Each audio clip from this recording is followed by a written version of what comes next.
The cherry tree is in full bloom, and for a brief moment, the world is booming with bees. I'd like to think they've come from every corner of the earth to see such a marvel of blushing beauty.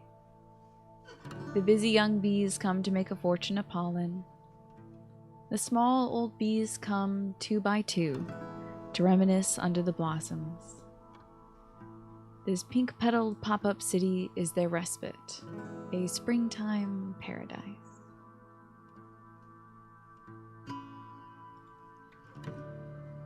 Welcome to Games in the Glade, a stress-free gaming news and reviews podcast. I am your host, Tina Kelly, and today I'm joined by a very special guest, my Beagle Jack Russell Terrier mix Stella. So we will be guiding you through some recent gaming news, and I will give my review of some games I think you will enjoy.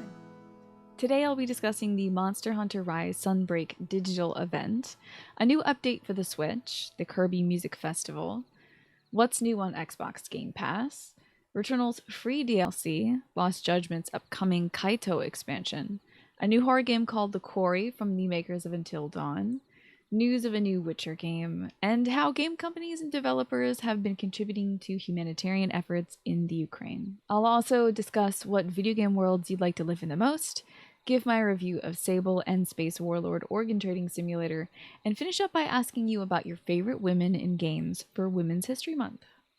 Capcom held a digital event for Monster Hunter Rise's newest expansion, Sunbreak, on the 15th, announcing all the critical details of the DLC, including its release date, which will be June 30th. Now, I've only once played Monster Hunter a while back with my brother, but I had a ton of fun playing it, fighting monsters, and scraping around for resources. But I haven't played a Monster Hunter in a long time. I hear that this latest iteration is great if you've never played a Monster Hunter game before, so here are the details on the new spooky DLC that might entice you. The expansion takes place in the Citadel, an all-new hub that includes forest maps, snowy mountains, and the research outpost of Elgato, as well as the titular ruined Citadel itself, home to all kinds of dangerous monsters. New NPCs for this expansion include a lady knight named Dame Fiorane, who begins your quest to help the kingdom discover what has caused monster abnormalities in Elgato.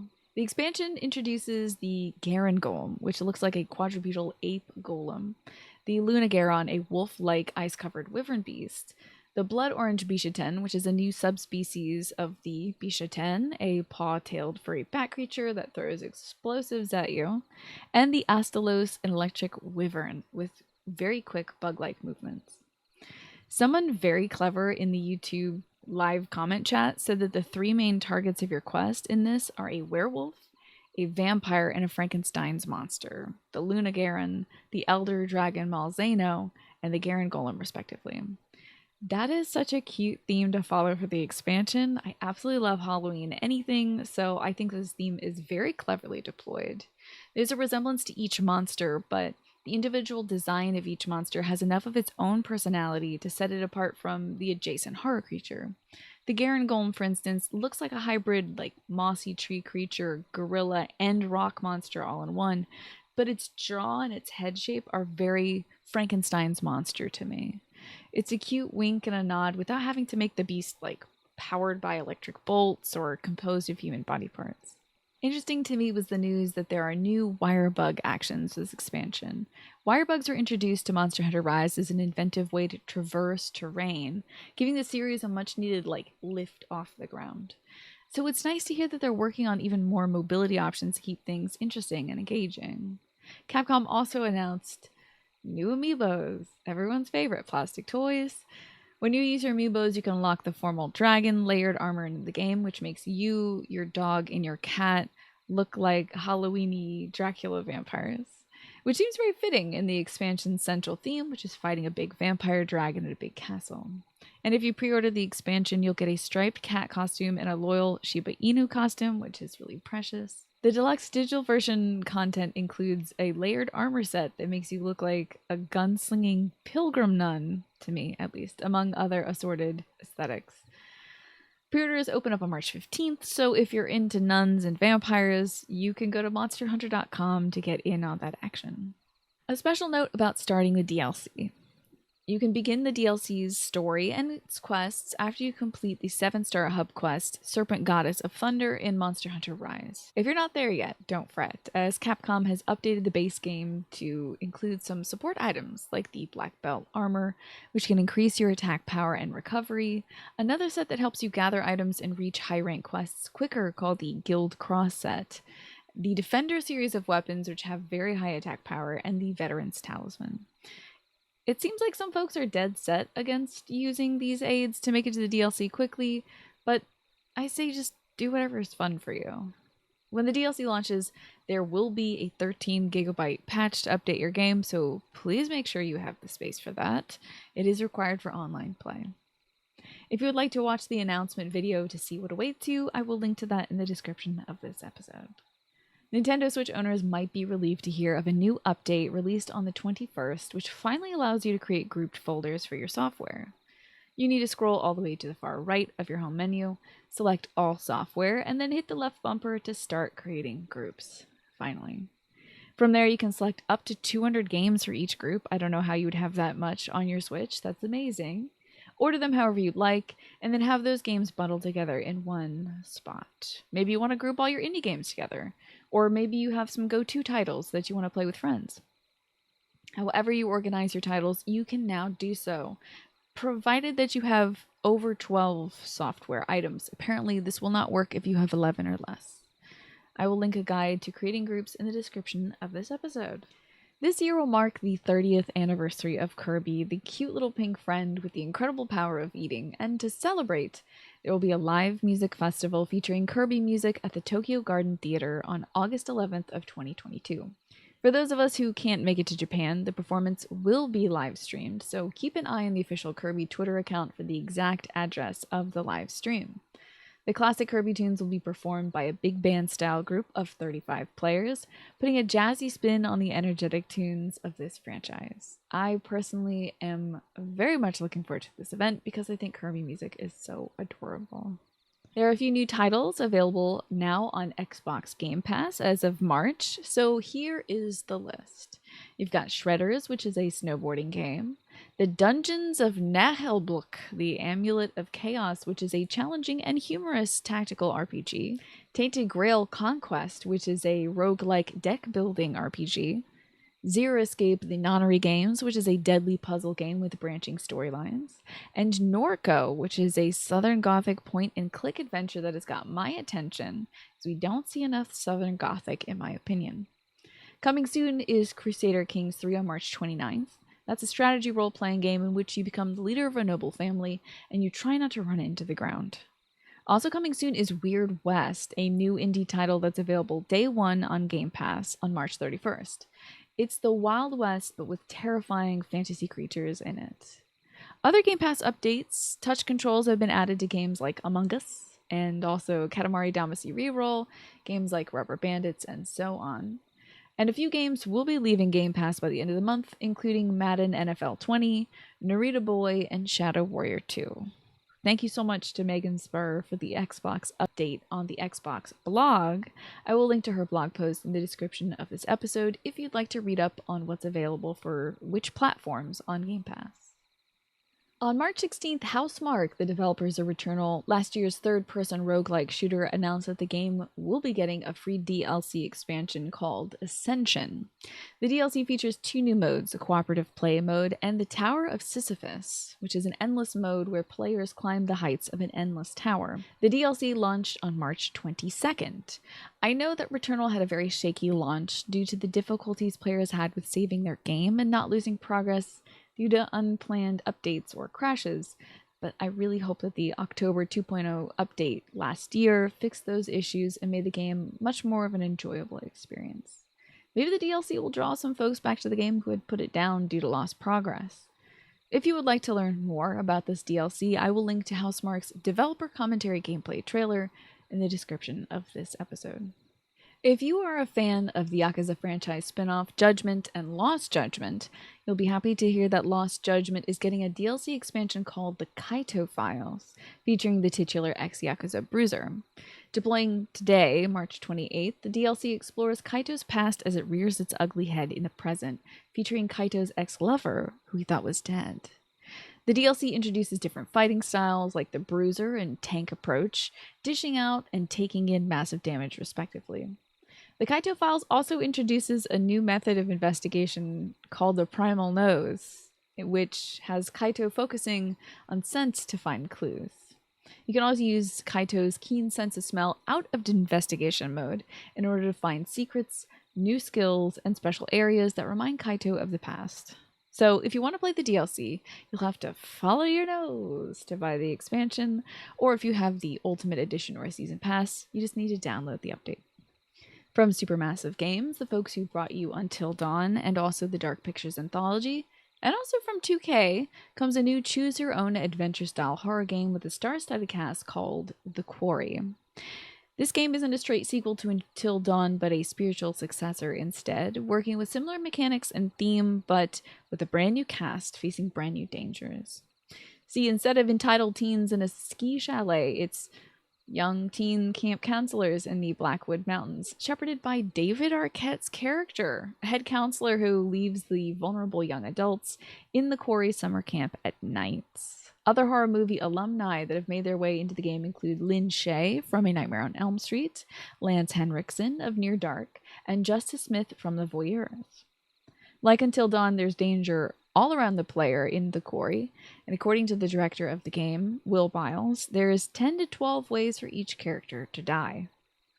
The Quarry can be pre-ordered now before its release on June 10th, and folks who do pre-order the game get a horror filter pack, so you can play the game in black and white, an 80s overexposed filter, or an indie horror inspired filter. And if you get the deluxe edition of the game, you can put your imperiled camp counselors in 80s themed outfits, get instant access to Death Rewind to avoid fatal errors, and have the Gorefest movie mode option, which is an addendum to the movie mode. Movie mode, I'm pretty sure, allows the players to watch the events unfold in the Quarry without putting in any inputs, so the Gorefest mode takes inspiration from grindhouse horror films by showcasing the game's grisly torture and death outcomes. So if you're into that kind of thing, consider the deluxe edition. Me, I am very squeamish and I'm terrified of horror, but for some reason I really loved watching people play Until Dawn, so I'm actually excited to spectate this one. But I probably won't play it. Thanks to Joshua Meyer for the information on the cast and the story of the Quarry. I will link to their article on Slasher Film in the description of this episode. On March 21st, CD Projekt Red announced the beginning of a new Witcher saga in the form of a fourth Witcher game, but not Witcher 4. In their press release, CD Projekt Red explained that they'll be using Unreal Engine 5 as the engine for their new venture, moving away from their Red engine that they've been using since 2011. The reason for the engine switch is their new partnership with Epic Games, with whom they'll be building an open-world experience as a part of a multi-year collaboration. The global PR director of CD Projekt Red, Radek Grabowski, clarified on Twitter that this newest installment will not be The Witcher 4, and that the game will also not be exclusive to a single storefront, addressing the concerns of people worried about the collaboration with Epic Games and their proprietary storefront. Beyond that, there are no further clarifications about the details of this game, the story, the characters, the mechanics, or the plot details of this new upcoming Witcher iteration. So we'll just have to wait for more news. And let's hope that this time, with the help of the Epic Games team, CD Projekt Red can avoid crunching to complete their game, as it has a marked and measured negative effect on developers. If you want to read the CD Projekt Red blog post on the announcement, I will link that in the description of this episode. Speaking of Epic Games, Epic and Xbox are joining forces to donate 2 weeks of Fortnite proceeds to help humanitarian efforts in Ukraine. All of the proceeds from the sales of Fortnite, V-Buck packs, crew subscriptions, cosmetics, and gifted battle passes will go to Direct Relief, UNICEF, the United Nations World Food Program, and the UN Refugee Agency, with more charities to be added per report from Epic Games. As a special note, spending V-Bucks in Fortnite will not be used to calculate sales. It is buying the V-Buck packs that will be calculated. Thank you to Ishan Vashish at Game Rant for their article, Epic Games and Xbox Donating Fortnite Proceeds to Help Humanitarian Relief Efforts in Ukraine, a link to which I'll provide in the episode's description. And lastly, speaking of the humanitarian efforts in the Ukraine, the itch.io bundle for the Ukraine has raised over $6.3 million in 10 days, thanks to the contributions of about 450,000 people. I spoke about this bundle in the last episode, and I truly hope that some of you picked it up because it had some incredible games in there. That and the money is going to a great cause, of course, with the proceeds being split between the International Medical Corps and Voices of Children. By the way, I didn't mention this before, I think, but the bundle was organized by Necrosoft Games director Brandon Sheffield. I personally am going to be looking into Necrosoft Games' offerings now that I know they helped out with such an amazing project. Thank you to Danielle Partee for the information on the final total of the bundle. I'll link to her article on GameIndustry.biz in the description of this episode. Last episode, I asked you all if you could live in a world or universe from a video game or series. Which world would you choose? What makes you want to live there? Is it the environment, the culture, the history, the day-to-day life of that world? Here's how you responded. Molly Olive, aka Good Vibes on Twitch and some places on Twitter as well, said definitely Horizon Zero Dawn and Horizon Forbidden West worlds. She says she finds herself trying to lucid dream herself into that universe because it is so beautiful. And I am with you on that, Molly, although I've never tried to lucid dream myself into it personally. But the environments in Horizon Zero Dawn are so incredible. From the lush jungles to the vast desert to the snowy mountains. And they were studded with so many interesting locations with fascinating histories. I love the way that Guerrilla Games worked in some of the real into their fictional world in this series. Quantum Aphalis on Twitter said that they'd most like to live in the universe of Pokemon, and I know that as a kid, personally, I wanted the same to be true too. Living with fantastic creatures, forming a bond with an electrical mouse, not going to school in the hopes of becoming the greatest trainer, sign me up. That is great. Quantum said that the biggest draw for him, though, was being able to carry his pets around in balls wherever he goes. And for that, I do think there are special backpacks and carrying cases in real life, but none of them are small and compress your little animal in the Pokemon-ish kind of way.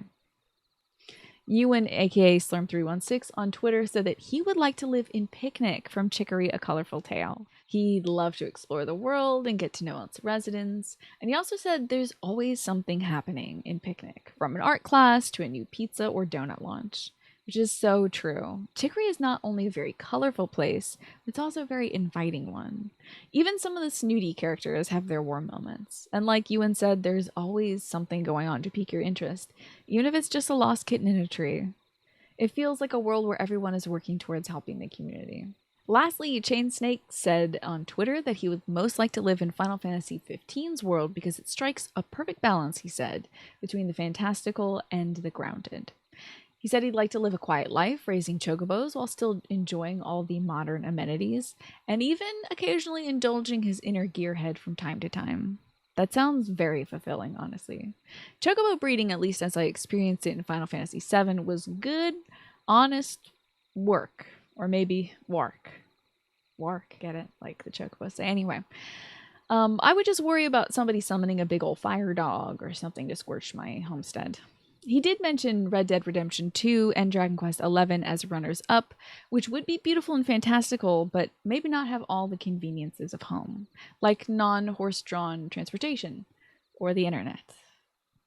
Thank you all so much for the responses, folks. I appreciate the feedback, as always.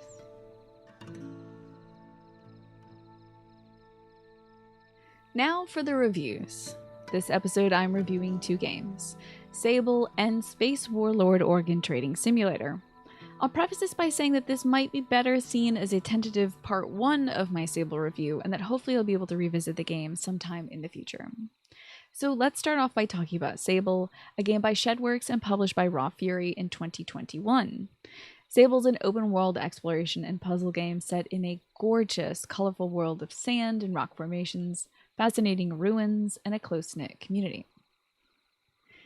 Sable's visual style is immediately arresting. It's a wonder of a work, honestly. And it looks like an independent graphic novel with its wide sweeping shots of sandy landscapes, distant strange contraptions, and ruins studded throughout, with warm tones set against a huge, cool sky. There's great attention to detail in Sable, like the striation of the rock faces that you climb. Somehow, they've worked on the visual distance, enabling them to let the player see all kinds of details up close, while pleasantly hiding them from afar so you don't see tight stripes in the background marring the beautiful view. The interior environments are just as lovely, with inns decorated with swaths of colorful fabrics, beautiful autumn tones, and spotted with bright highlights. There are certain shapes and patterns that give Sable a fresh feel that I haven't seen in other video games. A warmth and comfort, a sense of invitation, and a strong sense of identity. The soundtrack by Japanese Breakfast is dreamy and moody. It feels like gliding over the sand on a hot breeze. It feels like hugging your mentor goodbye, and not really knowing when you'd see them again. It feels like sleeping under the stars with a rock as your pillow and the stars as your nightlight. It's so gorgeous that once Japanese Breakfast's first vocal track kicked in as I left my community for the first time to begin my journey into young adulthood, I scrambled to switch on my audio from my monitor speakers to my recently acquired desktop speakers, feeling the richness permeating my quiet night. It feels like everything is moving around me.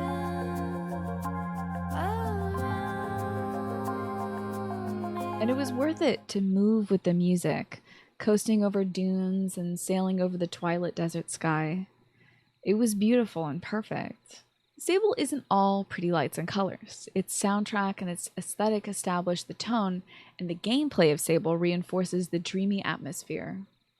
In Sable, your journey as a young adult begins by learning how to glide, allowing you to hover instead of fall when you jump off of tall areas. This is a remarkably useful power in Sable, as your primary focus in the game is exploration and puzzle solving. If you want to climb a big tower, you won't have to worry about making a painstaking journey all the way down. You can just hover. It's very nice. Sable rewards your curiosity with ease of descent in that regard. There are other things that facilitate your exploration as well. Sable gives you your mount, a gliding aircraft that's kind of like a motorcycle mixed with a lightsaber that grows wings, right away. And you can summon your motorcycle with a whistle because you're in tune with its inner voice, meaning you don't have to wander around for too long just trying to find out where you parked. And Sable also has waypoints and map markers, kind of like Breath of the Wild, so you can look at a structure in the distance and pinpoint it for later exploration. All of these features make it really satisfying to explore the beautiful world laid out before you. And that helped me focus more on learning more about the world and its people, as well as pulling apart all the puzzle rooms that I encountered and figuring them out in my own way. The most remarkable thing about Sable's gameplay is its focus on non-violence. There's no HP bar and no weapons, at least none that I encountered. You have stamina, sure. That gameplay mechanic limits how far and how fast you can go someplace, so there's still some risk and reward to navigating your terrain and finding solutions to puzzles. But you don't kill anything, and I found that very refreshing. Sable instead focuses on gathering supplies for people in your community, like getting beetles for a little kid who stole a part of your glider, only for you to find out that they did it because they're scared about you leaving the clan. The game is centered around helping others, like dislodging a wind turbine or hunting for scrap metal from ancient vessels to mold into something new and useful. It's also about figuring out who you are and who you want to be as an adult as you interact with other people, just as much as it is about discovering the voice that hums within your glider, a force as powerful and mysterious as your own. All of that, all of the things you can do, all the ways you can interact with others, all the ways you can interact with the environment and the development you go through as a character. It's so full and rich that I realized very suddenly one night when I was playing Sable that I hadn't gone through a fighting tutorial yet, nor would I probably ever. It's not the only game ever to not include combat, of course, but I can't think of other open world games that don't involve beating things up or liberating outposts. Sable isn't about conquering a map, but finding yourself in it, if that makes any sense. And in fully realizing that, I knew I was going to love the rest of the game. And then came my disappointment. About 2 or 3 hours into the game, right when I was finally off on my own and ready to explore the world, right as the beauty of the game's non-violence really resonated with me, I experienced a game-breaking issue in which I could not launch the game any longer. I booted up the game at night after a long day's work in the garden, and I heard another one of Japanese Breakfast's incredible tracks, but I was stuck on a pure white screen. I Googled solutions to the issue, and I tried all the suggested methods of fixing the problem, and so far nothing has worked. I think it has something to do with the Xbox game app, which also ate my save file of Stardew a little while back by refusing to open the game ever again. So while I can open up Sable and I can hear the beautiful music, I can't do anything anymore. So this review is based on my short experience of the game, and fortunately, Sable is distilled enough to convey in every moment its core values in a very short period of time. I am thinking of picking it up again on Steam instead, once the game goes on sale, of course. But even if I never played Sable again, I would still heartily recommend it to people who are looking for a poignant, freeing, and simulating game. I think Sable is important for the sheer audacity of filling an entire open-world game with non-violence. I'm not sure I've seen a game make a world where you can do no harm interesting. And Sable should encourage game devs to imagine a more loving world focused on community and care.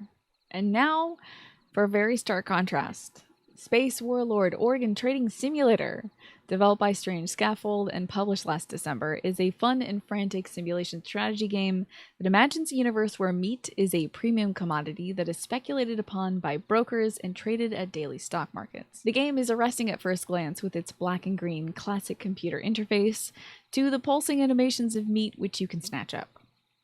When I first played this game on stream as a part of my Game Pass-a-Palooza event in December, I was all over the place, accepting random quests, chanting meat names to myself to remember what organs folks wanted. I was rushing back and forth between tabs, trying to recall if somebody wanted a mythic lung and a tiny shard, or a tiny lung and a mythic shard, with my ADD making it very difficult to do without having to also, on top of that, interact with my own community in a live stream chat.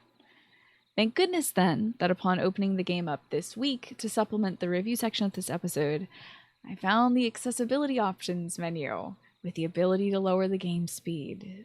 Thank you so much for this. Rather than waste precious time flicking back and forth between menus, I could leisurely pick up requests, review them, flip back to the market tab, and buy the meat I needed to procure without worrying about other buyers on the market snatching up the quest items I needed, because yes, this is an intergalactic meat market. There are other investors who want to buy the same meat as you.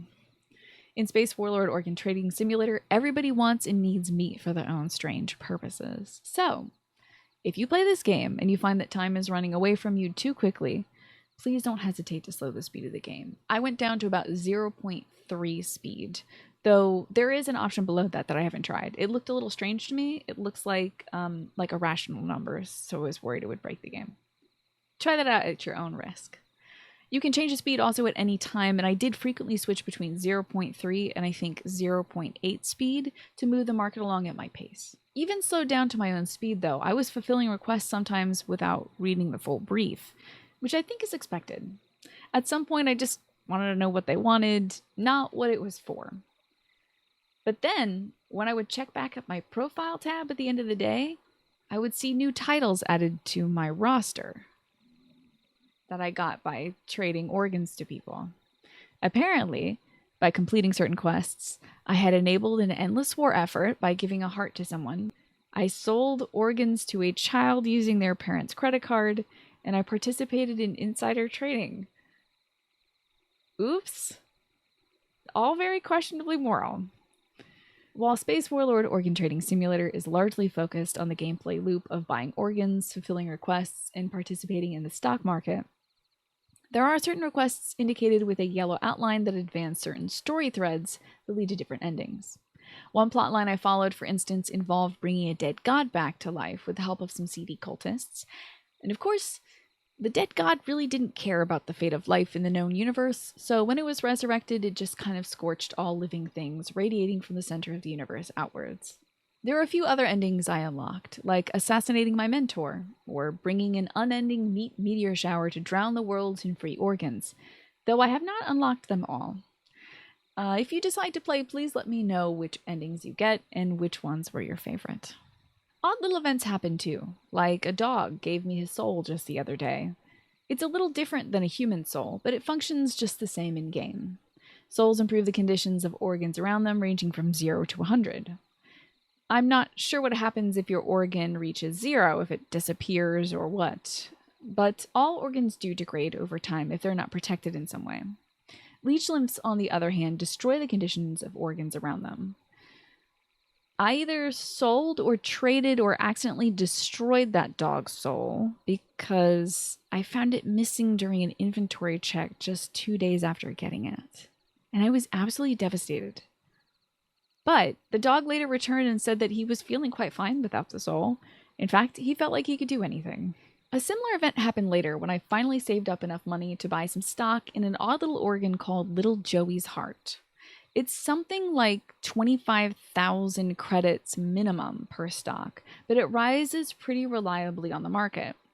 As it turns out, it's one of a kind. It's a kind of cryptocurrency organ that's inside one little kid that space bankers, I guess, thought was extremely valuable. And one day, little Joey's father tells me that he can't help his son anymore and gives me his son's heart. And instantly, I get flooded with offers to buy this teeny tiny heart. I had no idea what to do, honestly. I was a little freaked out because I have a kid's heart in my hold now, which is weird to feel that way because in the end, every organ I handled belonged to somebody initially. Some of them could have belonged to kids, but they just weren't labeled as such. This was the first one with the label Little Joey's Heart. Those other hearts, I guess, to me were just meat, but this one was special somehow. And knowing where it came from, I felt weird about giving it away. I figured maybe I would wait for one in-game day and then decide. After all, if I made the wrong choice, there might have been an irrevocable impact on the storyline. But then the next day, the requests were gone. The stock didn't tank, so I know that Joey's heart is still worth something, but there were no buyers anymore. I'm still very curious on what to do with his heart. I've still got it. It's sitting next to a human soul, so it'll never degrade. Somehow it feels like I'm taking care of little Joey. But at the same time, I'm also just waiting to hand him off to the next guy. If you end up playing Space Warlord Organ Trading Simulator and you get little Joey's heart, please let me know what you do with it and what happens, because I tried looking up a guide and I tried watching some videos on YouTube of it, and there is nothing on it out there, which is really a surprise to me. In all, Space Warlord Organ Trading Simulator is a great game to play when you want to get a rush without having to gamble away all your real-life money on shaky investments. It's an absurdly good time with an absurd concept dealing with the all-too-real horrors of the body and the economy, but despite the grotesque focus, this game is very lighthearted. No pun intended, of course. March is Women's History Month, and before this month ends, I want to ask you all, who is your favorite protagonist in a game who is a woman? From kick-butt heroes to the thoughtful shepherds of this world, from kindly grandmothers to fiery young gals, who stands out to you as powerful in their own right? If you'd like to respond, you have a few options. You can respond to the tweet that I'm going to put out. You can tweet directly at Games in the Glade on Twitter using the GITGasks hashtag, or if you're listening to this on YouTube, you can leave a comment below the video. That's all I have for you today. There will be more news and reviews every other week, so please keep an eye out for updates in your favorite podcatcher or on YouTube, and follow the show's Twitter account at Games in the Glade for more. This podcast is supported by Friends of the Forest over on Patreon, a link to which I will leave in the description of this episode. Thanks to Puddles of Infinity for the use of their song, Porches and Universes, and thank you to Titsay for the beautiful album art. And even though our time together is coming to an end, you can always find your way back here, my world-worn weary friend. There's a spot here in the clearing, in the quietude and shade, for you to relax a while and listen to Games in the Glade. Bye, everybody.